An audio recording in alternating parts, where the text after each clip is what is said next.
আসসালামু আলাইকুম বন্ধুরা, সকলকে স্বাগত জানাচ্ছি। আশা করছি সবাই ভালো আছেন। আজকে আমি সোয়াবিন আলুর কষা রেসিপি শেয়ার করছি।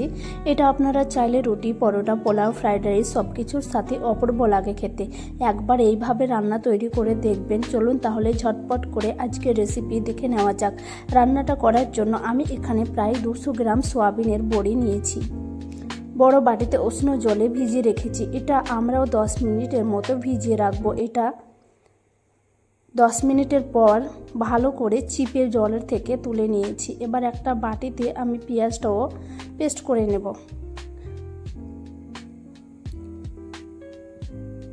এখানে কড়াইতে আমি তেল দিয়ে দিচ্ছি। তেলটা ভালো গরম হয়ে গেলে বড় বড় টুকরো কেটে রাখা আলুগুলো আমরা ভেজে নেব। আলুগুলো আমরা সয়াবিনের সাথে ভাজবো। প্রথমে আলু দিলাম। আলুটা একটু নাড়াচাড়া করে নেব।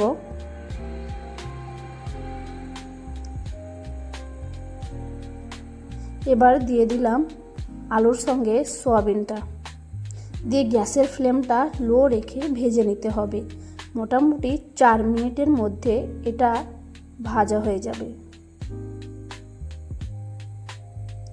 আলু আর সয়াবিনটা যখন একটু কালার চেঞ্জ হয়ে যাবে তখন এগুলোকে আমরা তুলে নেব। এবার আলু আর সয়াবিনটা তুলে নেওয়ার পর আরও 1.5 চামচের মতো সরিষার তেল দিয়ে দিলাম। তেলটা গরম হয়ে আসলে এখানে 2টো তেজপাতা দিয়ে দিলাম। আপনাদের কাছে গরম মশলা থাকলে দিয়ে দিতে পারেন। আর দিয়ে দিচ্ছি 5 ফোড়ন। এবার ফোড়নটা ভেজে নেওয়ার পর এর মধ্যে দিয়ে দেব বড় সাইজের পেঁয়াজ বাটা। মশলাটা একটু ভালোভাবে ভেজে নিতে হবে যাতে এর গন্ধটা চলে যায়।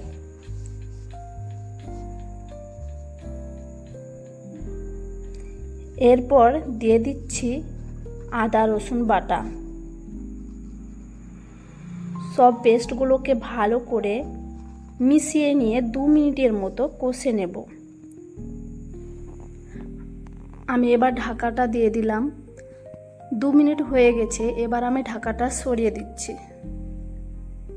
তো আমি আরও একবার ভালোভাবে নেড়ে চেড়ে নেব।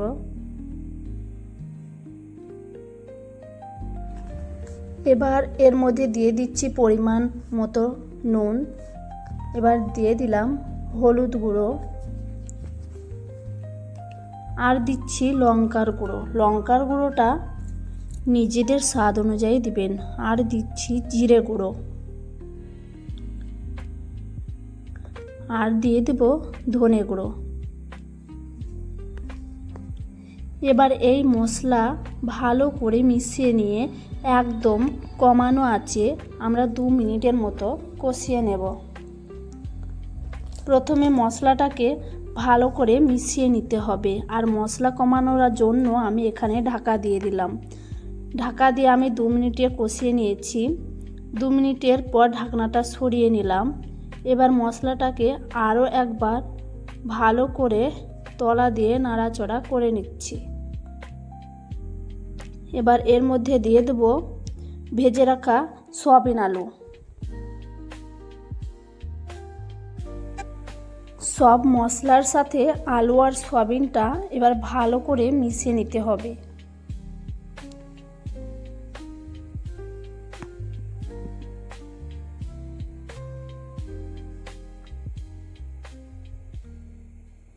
তো দেখতেই পাচ্ছেন আমার এখানে আলু সয়াবিনটা মিশানো হয়ে গেছে। এবার এখানে দিয়ে দেব জল। আমি এখানে 1 গ্লাস জল দিয়েছি। জলটা দিয়ে ভালোভাবে মিশিয়ে নিতে হবে যাতে সয়াবিন আর আলু ভালো করে সিদ্ধ হয়ে যাবে।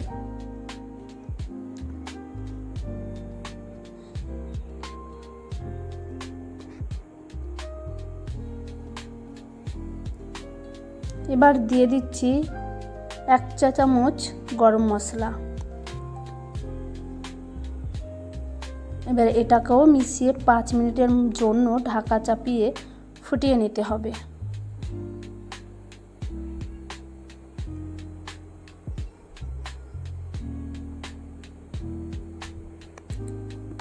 তো 5 মিনিটের পর ঢাকনাটা সরিয়ে নিলাম, আর একবার ভালো করে সবগুলোকে মিশিয়ে নিতে হবে।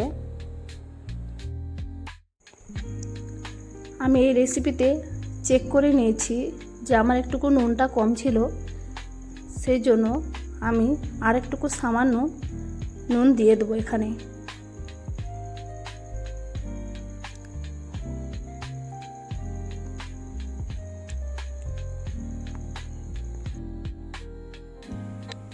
তো আর 3-4 মিনিট সেদ্ধ করার জন্য আমি আর একবার ঢাকনাটা দিয়ে দিলাম। তো আমার 3-4 মিনিট হয়ে গেছে, আমার আলুটা অলরেডি হয়ে গেছে।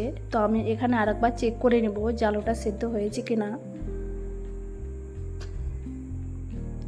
তো আমার আলুটা চেক করা হয়ে গেছে, সিদ্ধ হয়ে গেছে আলুটা।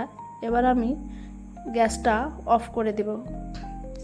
তো তৈরি হয়ে গেছে আমাদের সোয়াবিনের আলুর কষা বা সোয়াবিন আলুর তরকারি। অবশ্যই করে রেসিপিটি ট্রাই করবেন, কমেন্ট করে জানাতে ভুলবেন না যে আজকের রান্না কেমন লাগলো। ভিডিওটা যদি ভালো লাগে তো একটা সাবস্ক্রাইব করে দিবেন আর সবাইকে শেয়ার করে দিবেন। আজকের মতো এখানেই শেষ।